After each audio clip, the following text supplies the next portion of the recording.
You're listening to the Heart-Centered Service Podcast. A podcast to help freelancers create the lifestyle of their dreams while doing work that brings them purpose. I'm your host, Francesca Mamlin. And I'm your other host, Krista Aoki. Each week, we'll release new episodes with tips and personal stories for online service-based entrepreneurs. We hope you enjoy.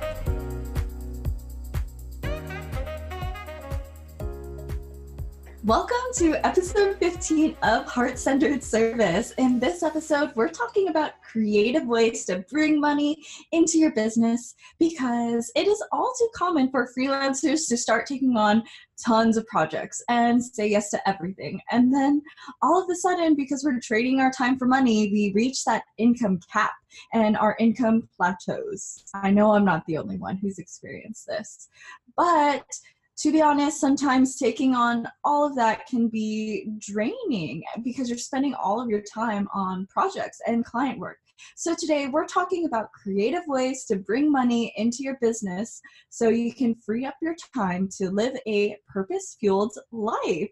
Some of the ideas that we are going to talk about today require an audience, but some of these don't.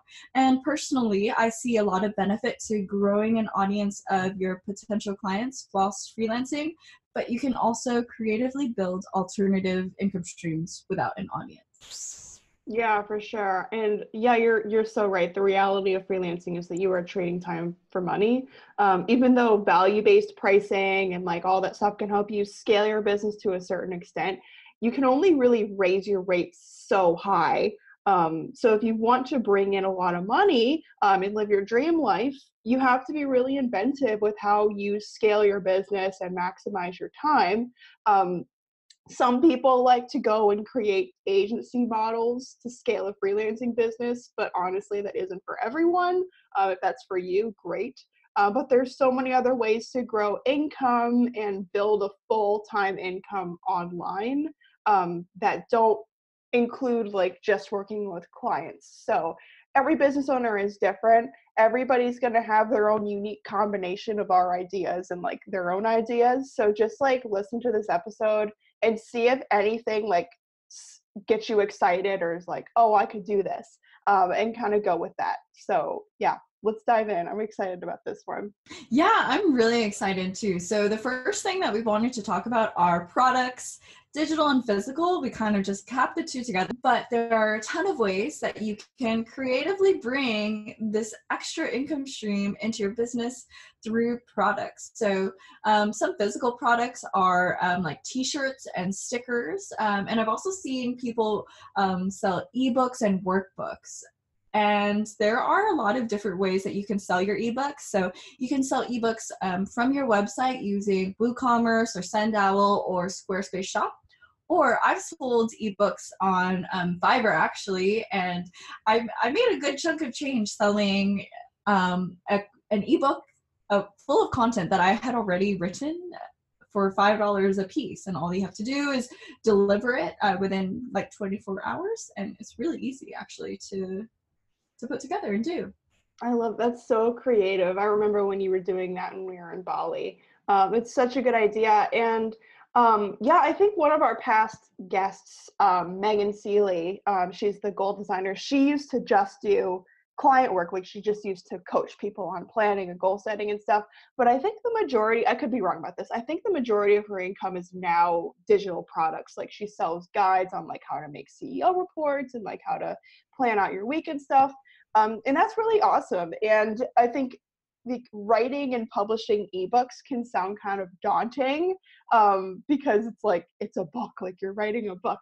But like with the internet in all of its glory, like it's so easy to just write and self-publish a book and even design it yourself if you want.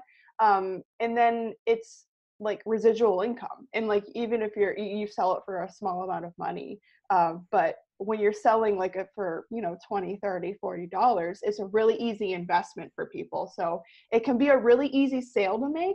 And it can also like this is just me, like with my email marketing background, it could almost be positioned at like the beginning of a funnel, because that's kind of how you earn people's trust, is you give them like free stuff, you give them free guides, you show your expertise, and then you give them a very easy first investment. And this could even be a way that you work up to people becoming your client and making that investment and actually working with you one-on-one.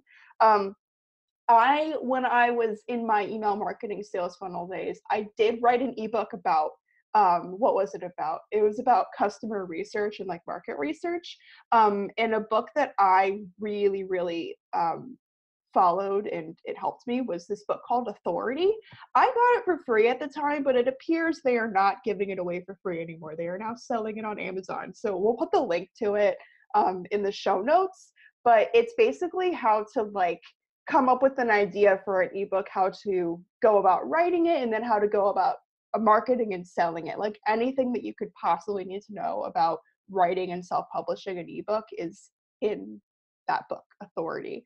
So if you're really interested in writing an ebook, then I would definitely get that book. So it's a self-published ebook too, which is kind of funny. It's a very meta ebook about ebooks. And that's awesome too. Actually, one of the designers in our community, Jen, she has designed and published many ebooks and planners on Amazon. So she designs them in InDesign, and she sends them to Amazon to be self-published, and she's creating that residual income stream that way. Like she actually, I won't really get too much into it because it's her like niche, but it's really amazing what she creatively made this ebook using her design expertise, and is she's selling planners, online planners, or wait, I think Amazon prints them. Yes. So she's selling these planners via Amazon and making that residual income. That's so awesome. And like anyone who listens to this podcast and has a freelancing business, I promise you, you can write a book with all of the knowledge and expertise that you have. Like you really can. So like this is seriously an option for anybody listening who has a freelance business where they help people do something, and it's an opportunity to help people who might not be in a place where they can make an investment in your services, but you can still help them by giving them this resource. So it's a really awesome thing to consider. Yeah, I think it's very possible to create or write an ebook or workbook. If you don't feel comfortable typing or writing, then you can record yourself and either use the text or voice to text option on your phone, or you can just record a thought stream and go to rev.com, and they charge $1 per minute to transcribe your audio. So then you'll have your audio typed out for you basically in a transcript form, which can be really helpful. And you can either edit it yourself, or you can hire an editor on perhaps Fiverr or through Facebook group or whatever. Like you can hire someone to put that together. So even if you don't feel comfortable writing, there's definitely ways that you can put together a book. And another product that you can even sell is like an experience. So for example, a mastermind group. And I see this done a lot. And of course you have to really think about like what kind of experience you're offering to this group. So there's a lot that goes into it, I think, because you're really trying to offer value for the group, but then also the network. So for example, I purchased a course this summer, and I purchased it, one, because I was really interested in the content, but also two, to be in like this network, and to network with people in that group, it's kind of like a big mastermind. It's not really a mastermind, but actually people go through the modules and they post in the Facebook groups, so for feedback, and so you make connections in that way, you get that feedback in that way. And a mastermind group can be great for growth, so you can facilitate a mastermind group based on your expertise where you're helping people reach a certain goal. Yeah, I love that. And you can kind of like pair that with some sort of like, if you are able to coach people in something, like maybe like a small coaching group where, and then allowing them to kind of mastermind around each other. You can create like a really basic curriculum to kind of lead people through. And because that, like, I think when it comes to like masterminds and coaching, you want to make sure that you're getting people to a destination, like what's the end goal that is going to be delivered through this mastermind. And yeah, and I really have taken to the like selling my time as a coach, because you basically get paid to like get on the phone with somebody, and then whatever small amount of prep work it takes before that, and it's a really, really scalable model.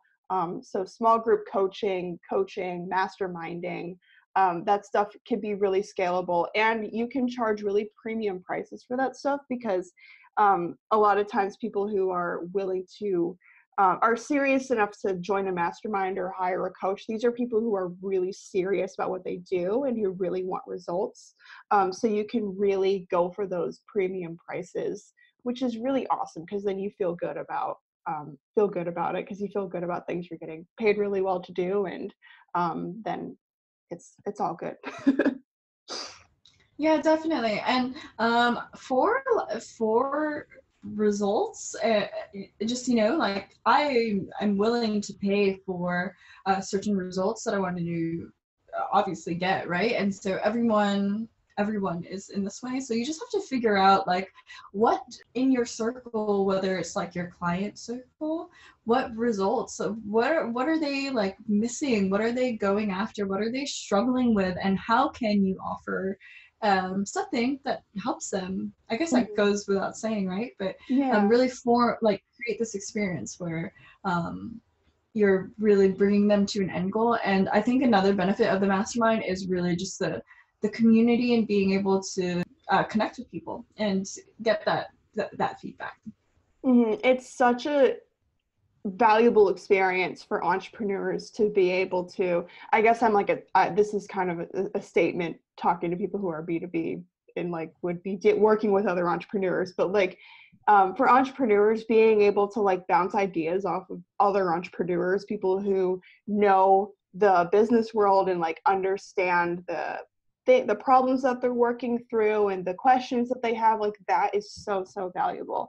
And the other point is, I think that if we're selling anything that's intangible, whether it's your one-on-one service or whether it's a coaching or a mastermind, you're selling a result.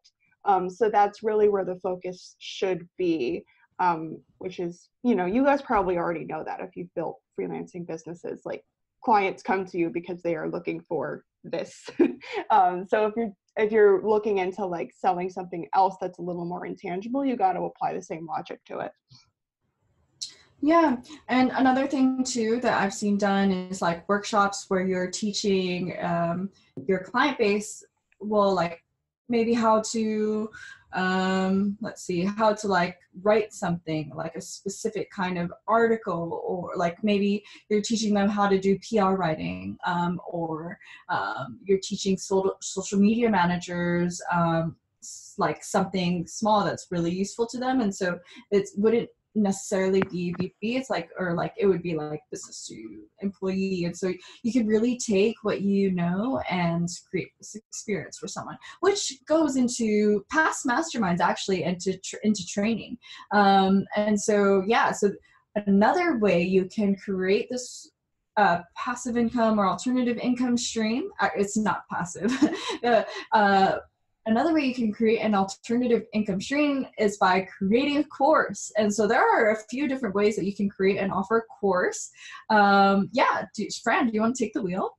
Yeah, I actually have created a couple of online courses in my previous business. So for those of you who don't know, I don't think I've ever talked about this on the podcast, but I used to have a business around email marketing and sales funnels. And it was in that chapter of my business life that I basically like tried all of the things. I wrote an ebook, I built the online courses, I did like anything that you can possibly do to make money online. I attempted it and was successful sometimes, and was, it was my very experimental phase of my business. And so I built, I think, 2 online courses, and I used Teachable, which is an amazing platform. It is $99 a month, which can be it can be a bit of an investment depending on like where you are in your business. You can get the free plan, and you can be building your course while you're on the free plan. But the minute you want to take students in, you gotta pay for it. It's such a intuitive, easy to work with platform. It's like compatible with all websites. I definitely recommend it if you're somebody who has an audience and you're ready to start selling courses now. If you're somebody who is trying to build your audience, is trying to warm up your audience a little bit more, maybe Teachable is something that you want to like put into like bookmark it for the future, when you're like really ready to get serious about online courses, because like just because of the fact that it's a bit of an investment, and it's really designed for people make millions of dollars selling Teachable courses with their audiences. So yeah. Another option that I have explored is Skillshare.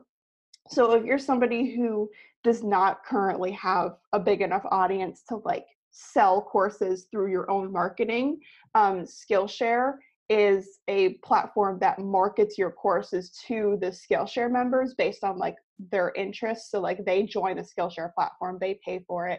You put your course on Skillshare, and then if people go to your course and get it and like take it, they will pay you and give you like a piece of their revenue.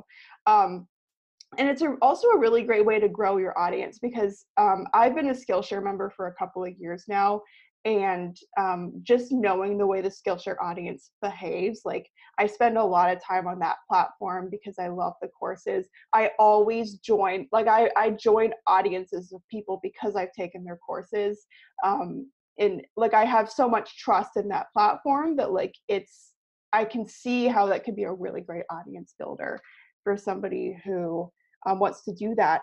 And just to throw this out there, I think this episode's going to get out in time, but Skillshare is doing a 30-day challenge in September. I think they do a 30-day challenge every month or maybe every other month. You basically can create your first Skillshare class in 30 days, and they have little deadlines. Like the first one I think is September 6th. And if you meet all the deadlines and submit your course by like September 30th, then you get like put into a drawing to win an iPad, and you get a premium membership to Skillshare. So if you're serious about online courses, then maybe join the challenge and give it a try. They really walk you through how to, create the concept around your class, outline it, film it, produce it, all that stuff. I could talk forever about online courses. Another one to look into is Udemy, but I've never really used Udemy that much. But you can look into Udemy if you want to. Yeah, there are a ton of different options, a ton of really great options for you to create a course. And you can create a basic course. Like I'm about to buy a course on how to use this iPad app called Procreate. And it's just like a course that goes into basic concepts of Procreate. But you just have to remember that there's like someone who doesn't know what you know. So you can really help them get to the destination. Like I'm sure there are a lot of people who are like, yeah, I know Procreate and I don't need this course, right? But yeah, so there are people who don't know what you know out there. Yeah, it's so true. Like there's this mother-daughter story and through that Teachable always tells. They've made a course about quilting, and I think they make like $1 million a year off of it. We look at our skills and our talents and the things that we do every day, and we don't realize that they're special. But you probably have at least 5 things in your toolbox that people would love to learn about and would even pay to learn about. So really consider that. When it comes to online courses, I like how Krista was like, not really residual. It takes a lot of work up front. It takes a lot of planning to plan out the curriculum and how you're going to get your students from point A to point B. It takes a lot to produce the course. When I launched my courses, I did this thing where I had a beta group go through the course and give me a lot of feedback before I launched the final version of it. You really have to be serious about, maybe not, if you want to do Skillshare, then like that could be something you just throw out there. But if you're like building an online course for your business, like I think it's something that you have to be really serious about, taking it into the future and like making it good. It just takes a lot of work is what I'm basically trying to say.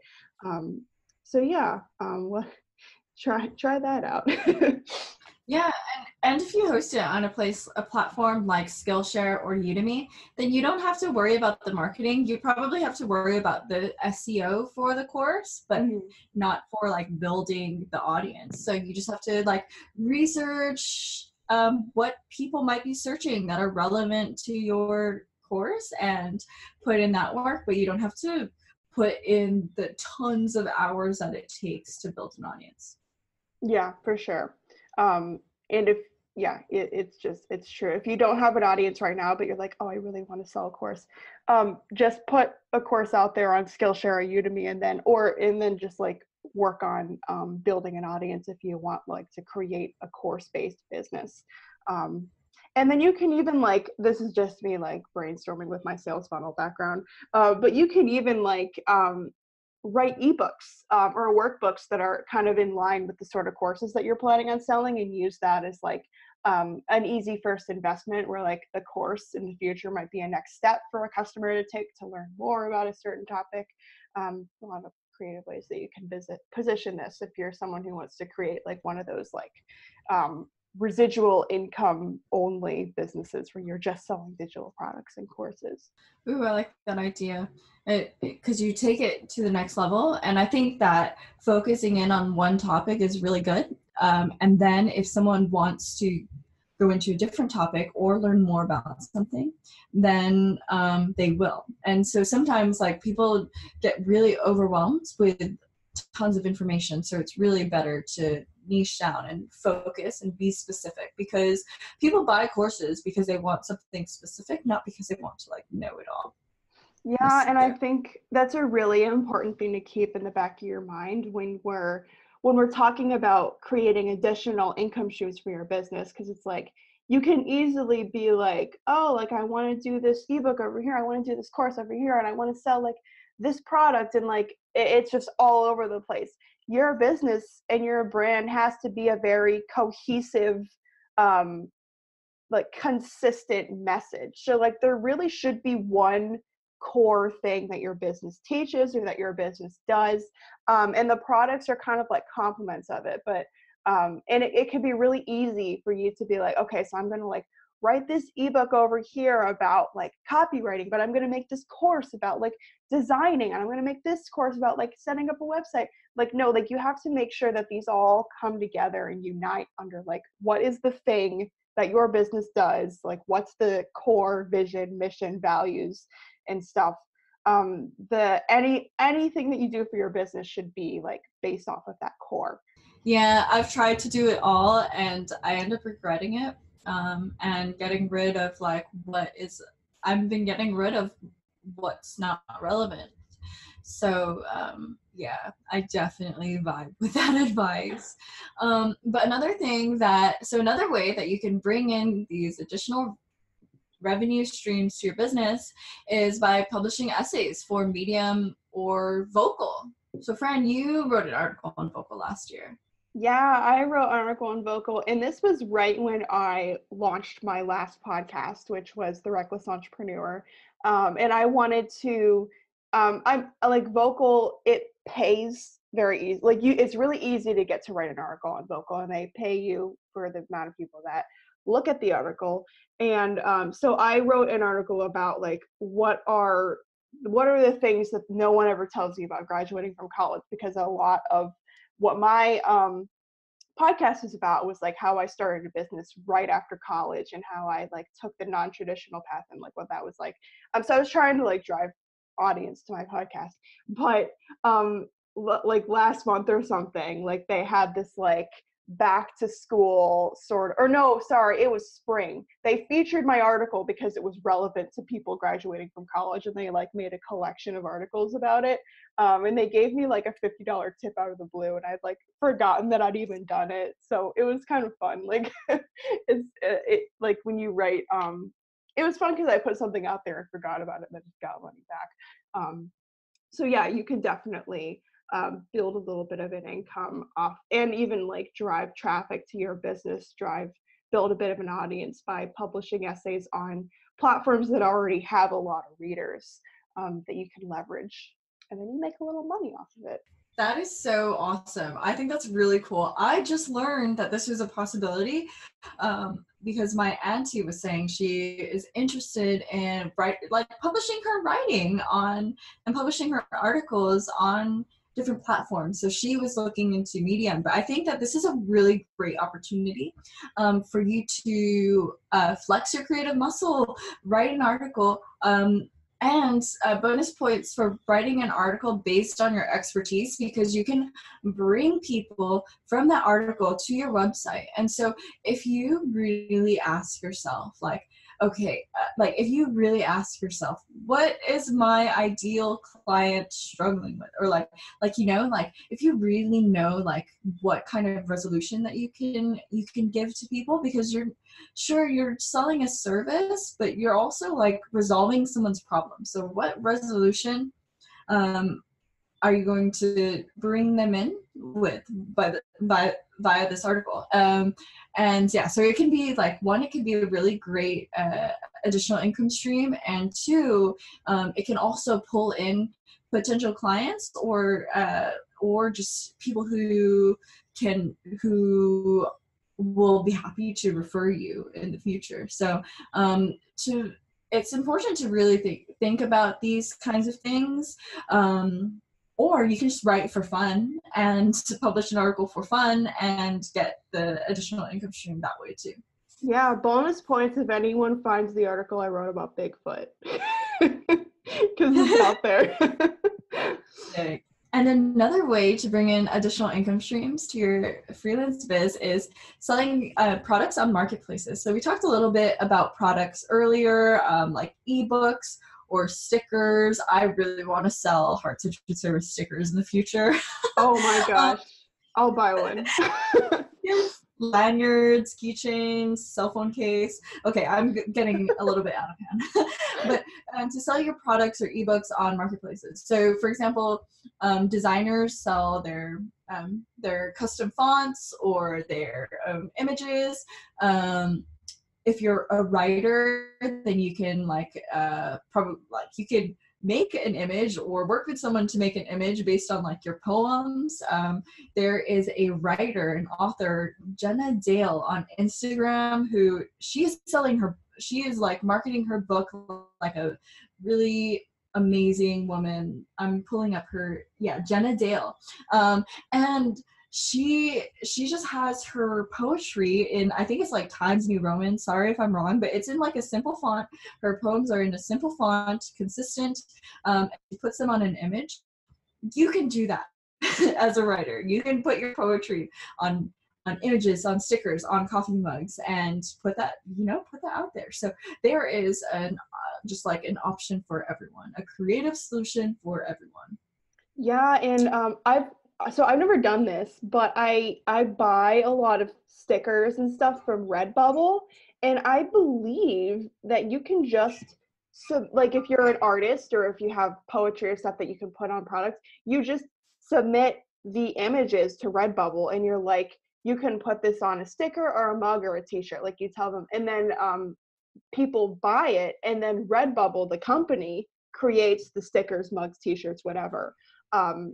And then you get paid for it. It's like a platform basically that exists to support artists. I've used it a lot, but I've never sold anything on it. So like I have to put that disclaimer in there. But if you are in that boat of like you have something to sell, yeah, like try Redbubble. drop shipping, you know? That's so cool. We should do that. Oh my God, One of totally. yeah, I'm like our evolves eliminating on a sticker. Imagine I that. love that. Oh my gosh. So we always end up brainstorming during these podcast recordings, but Krista has gotten an iPad, as you guys know, and she has been making these amazing designs and like making these inspirational quotes. We could easily be submitting that stuff to Redbubble and then like just, letting people buy. Like that's all you do is you put it on Redbubble and then people buy things and then yeah.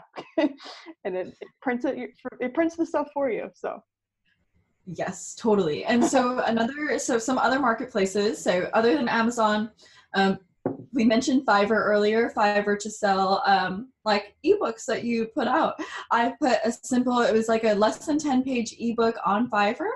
There were affiliate links in the ebook as well. And I sold it for $5 each. You can sell things on Etsy. If you're an artist, you can sell things on Creative Market. So there are a lot of different platforms online to sell products and ebooks on marketplaces. cool. Yeah, and that's I mean, like I've never gone the product based route with business.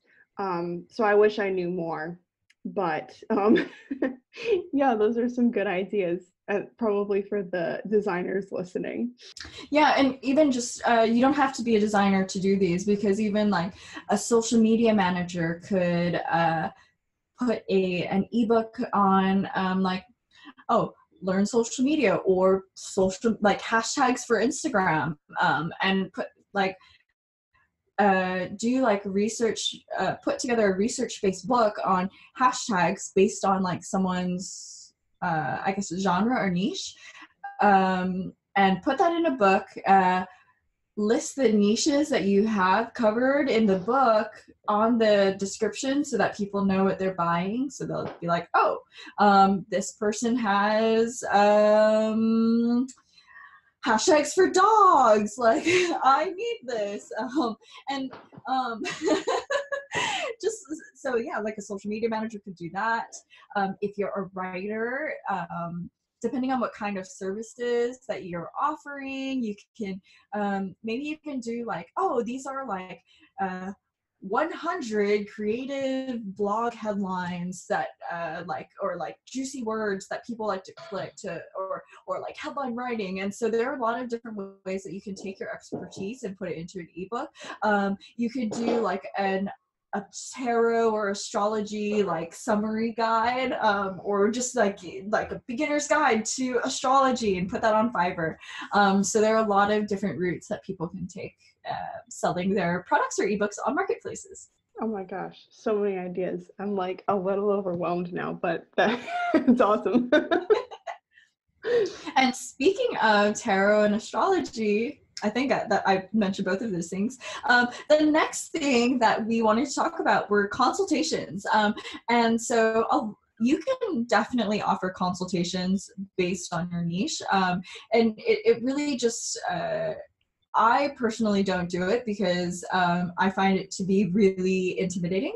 I used to do this, but yeah, I find it to be really intimidating. And so this is not like the route for me. I prefer like ebooks, creative things. Yeah. But consultations. And Fran, hello, you're so perfect to ask about this because you do astrology and tarot reading. So tell us a little bit more about that. Yeah, this is the difference between the introvert and extrovert, which is you and me, because Krista's like, no, I don't want to get on. I'm like, I would rather get on the phone with you. Like, I'm not built for the kind of business model where I like sit back and like do a bunch of work for somebody and then just like send it to them. I need that human interaction, which is why I moved into coaching. Which is why my favorite service that I had when I was in my marketing business was my like 60-minute consultations for anybody who like wanted to like workshop their sales funnel. Like that was my favorite thing that I did because I love getting on the phone with people. Now I'm actually offering astrology and tarot readings to people, and this kind of goes back to the conversation of like make sure that the thing that you're offering kind of like fits into the core of your business. I'm becoming very serious about my astrology and tarot practice and like making that a part of my career, which is why I now am selling these readings. And right now, like I've been doing them for my friends for a long time. I've been practicing a lot, and then as the demand for these readings have grown, I have decided like, okay, I'm gonna like actually charge for these. This is gonna be a thing that I do. Right now, I'm only doing them 2 days a week. I just do them Thursdays and Fridays, and it's just another way for me to bring in some money. Eventually, it is going to be a part of my business. My business is very much like developing into something new at the moment. So yeah, but it's been really fun. Basically, the moral of the story is like, if you're somebody who is comfortable and happy to get on the phone with somebody just for like a consultation, whether like, you know, I do the readings or whether it's like workshopping something in their business, like something that doesn't need an entire client service on, like just to like work through a problem, or if you're somebody that can do that. A lot of people can't. Like we've said before, a lot of people that work online are very introverted and would shy away from this. That's totally fine if it's not your jam. But if you're one of those rare online business extroverts, then this is your place to shine. And it's very scalable, because you can have people pay premium prices for your time because you're an expert. They're paying for your expertise. They're paying to pick your brain and get your advice. And you basically just get paid to like get on the phone with people, which it's very scalable because there's not a whole lot of prep work involved. And then you don't have to like sell them an entire service unless they do decide to work with you based on the consultation. I know a lot of, this is just continuing brainstorming. I know a lot of coaches who you can buy, like, you know how a lot of service-based businesses do free consultations for their services.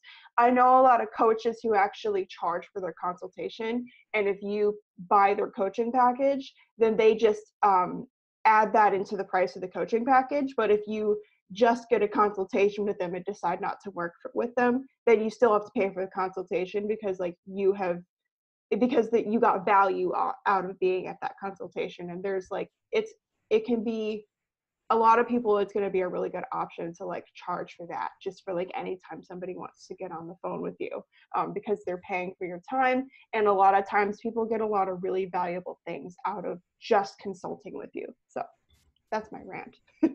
Awesome. Yeah, and if you aren't comfortable with the consultation route, another thing that I've done in the past is actually audits. So I've done written and recorded audits where I will go through a website or blog, and I will just kind of have like a criteria that I look at and make suggestions for someone based on like the goal that they say that they want, or the goal that I say that I'm looking out for, basically. So another way to do this is, instead of consultations, do like an audit where you're looking into a bunch of documentation or what have you, and telling a person how they can improve it, basically.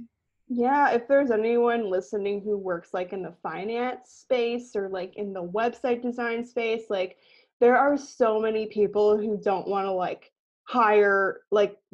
fall into like hire an accountant or a bookkeeper, or to hire a website designer, or like that's not an option for them at the moment, but they can and will pay to have somebody come into their business one time and like either get everything set up or correct whatever they might have wrong, and then that's it. So like it can be a really valuable service to complement the service-based business that you already have. So definitely a good option. And another thing that we wanted to talk about was affiliate marketing. We have a whole podcast episode on it, but give us the basics, Krista. Yeah, so affiliate marketing is when you promote something and you inspire someone to make a purchase or register. So you can look into affiliate marketing as a as an alternative income stream for your business. So different ways. We have an entire episode on this that we definitely recommend listening to. But for example, some different ways are to promote affiliates are like creating content, blog content, email content, or adding affiliates into an ebook. And so there are a ton of different ways. Listen to episode 4. We'll link it in the show notes. But yeah, it's one of my fave episodes, and I think it's one of our top episodes. So, yeah, consistently. Like it was one of the early episodes that we did, and has consistently been one of our most listened to ones. Because I think the reason is because there's just so much value in it. If you're someone who wants to get into affiliate marketing, like that episode pretty much has everything you need to know to get started. Yes, and it does take time to create this to create something that converts. But one thing that I can say is that if you really understand someone's problems, tailor what you're saying to their problems. Like, it's basic sales 101, but I think not everyone grasps it because maybe sales feels icky. But honestly, there are a lot of things that solve people's problems. Fran, you and I, we love to purchase things. And we are really passionate about the products that we use and that we love. And so you can tailor the sale in a way that is genuine. Definitely. Definitely. So yeah, I really love affiliate marketing. It's been an amazing source of additional income for my freelance business, and I'm actually trying to free up my project schedule so that I can work more on affiliate marketing and increase my affiliate. That's awesome. Yeah, I think we're both kind of because we're both service-based at the moment, and I think we're both kind of looking for ways that we can make income that's a little more residual, because Krista and I are both people that really love to create. We like to create content. Krista likes to make pretty designs and work on her own projects and stuff. And so I think we're both kind of looking for business models that are going to allow us to free up more time to do that. Krista is so good at affiliate marketing, so I think she's really diving into that, and we're kind of diving into it with our own podcast as well. With this podcast, I mean, I have gone towards I'm interested in building kind of a membership sort of situation. I'm moving towards that with my business, where I basically just teach all the time, and I just put value out there, and I have people that pay for it, and my work revolves around me creating. So I have started a Patreon page, mostly for my astrology practice. There's a lot of mindset type stuff that I talk about on the Patreon page. But I have found it to be, it's not even that profitable yet, but it's getting there. I have found it to be so freeing because I've created a source of income that I can rely on, and it's something that I don't have to I have to show up on that Patreon page and do things, but I don't have to trade my time for that money. I don't have to somebody buys it and I give them a service. It's not like that. And it makes me feel so much more free to create and use my time the way that I want to use it. And it's been really, really amazing. So yeah, this is another way that you can make money, is by literally just setting up a Patreon page, because I wasn't ready to set up a full-on membership site. And I mean, honestly, who is right off the bat. So I've just used this platform, which is basically designed to help creatives make money off of what they do. So a lot of podcasters are on Patreon, a lot of YouTubers, a lot of artists are on Patreon, and it's basically a membership site on a platform that you don't have to run the back end tech of it. You don't have to worry about the billing. You don't have to worry about refunds. They take care of all of it. You just have your people. And yeah, so if you're somebody who creates a lot of content, honestly, you should be getting compensated for the work that the work that you put into blogging or YouTubing or podcasting, or even showing up and putting a lot of value out on Instagram or Facebook. You should be compensated for that. And there are people that would make a small investment, a small regular investment for higher levels of content and more content. So that's something that to consider if you're someone who creates a lot of content. Because I'm somebody who, like, I basically create something every day. Like, I never run out of things to say. So it's the right direction for me. So yeah. I love that. I think that's a great idea, and I'm really interested to see where you take it. We should definitely do a more in-depth episode on Patreon. Like, how many ideas are we coming up with right now? It's Friday night where I am, and it's lit. It's lit here too, even though it's Thursday morning. Oh, snap. No, it must be Friday morning there. Oh, you're right. It's Friday morning. I don't even know what day it is. That's okay. That's the story of my life. Every day I've woken up just like, what is today? It's been a bit of a week. It's been a crazy week. Yeah, we have had to reschedule this episode so many times, and all my fault. But thanks. Yeah, I'm glad that we're recording it and we have an episode coming out on Monday. Yeah, me too. I'm excited for this one to come out. I feel like it's been a catalyst for a lot of ideas on our end. So hopefully, as you were listening, you were like, oh, I can do this. Oh, I can do this. And now you have a bunch of ideas that you can like run with. So let's talk about where you can go from here. So when you are adding additional income streams to your business, like as you can see, there's so many different routes you can take. So you want to really approach this from an intentional place. Like, you want to be very intentional about what you're trying to do.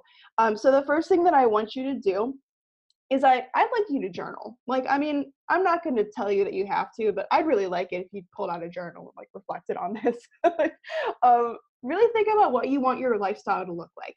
You started an online business, you're an entrepreneur, you obviously have some kind of vision, whether it's like a certain kind of business that you wanted to build, or maybe you had a vision for your life. Like, what was that lifestyle? Do you want like a steady income that you can just rely on to come in residually? Do you want to be spending time on creative projects? Do you really value one-on-one service and one-on-one interactions? So spend some time really journaling and visualizing what your ideal lifestyle and business is going to look like. It's so important as an entrepreneur to have a very clear vision on what you're working towards, especially when it comes to your life, your lifestyle, because you don't want your business to shape your lifestyle. You want your lifestyle to shape your business. And then I want you to ask yourself, do any of these ideas mentioned in this episode fit into that ideal lifestyle? So if you're somebody who's like, okay, I want the steady income, well, then maybe online courses or like a Patreon page or selling products on a marketplace. Those are going to eventually get you to residual income. Please pick only one of these ideas, or two maximum. Like, you don't want to like launch a bunch of things at once. Take it from someone who's done it. Like, I have totally done that. You want to we say this in pretty much every episode where we talk about like creating streams of income. Like we talk about in the affiliate marketing one. Pick one stream of income and really get it solid, and then move on to the next one. Don't work on like 5 of these at once. And then once you've got an idea, make a plan, set a timeline, put deadlines on your calendar. I'm really into that stuff because it holds you accountable. If you're not into the deadline thing, if that like makes you sad, I don't know, but make a plan and go for it. Like, make it happen.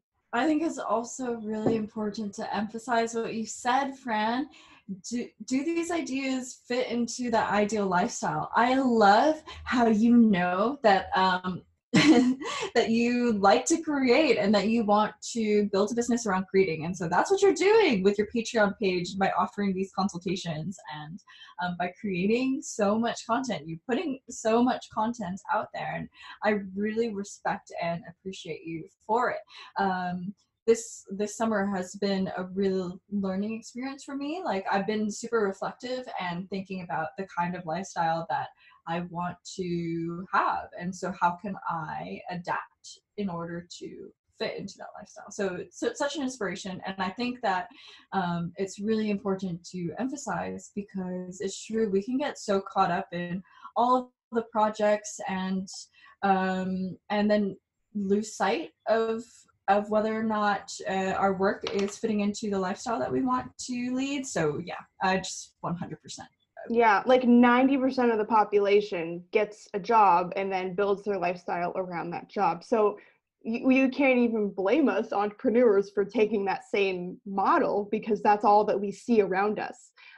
So we have to choose that different path of being like, no, like I don't want to work 9 to 5, or no, I don't want to be on the phone with people all the time, or like maybe even like, no, I don't want to blog, or I don't want to podcast, and getting clear on what you actually want instead of just like following the molds that other people have made. Like that you're an entrepreneur, like you get to choose your lifestyle, and that's actually hard. Like we're not taught to do this. So really make sure you're taking the time to reflect and ask yourself what you really want, because you'd be surprised how often you don't ask yourself that, or how little you're actually asking yourself what you want. Yeah, or if you know what you want and you don't follow it because you make a ton of excuses. I don't do that. Of course not. Like, I'm not guilty of that. I mean, what? No. Yeah, who does that, right? I think that's a great place to end this episode. So if you enjoyed this episode, if you enjoy these episodes, then we would love for you to rate and review us on your favorite podcast platform. It helps us be seen by and be heard and impact more people. We are so passionate about this project. It's crazy. Like we send each other ideas about this project every day. Yeah, we're basically messaging 24/7 about this project.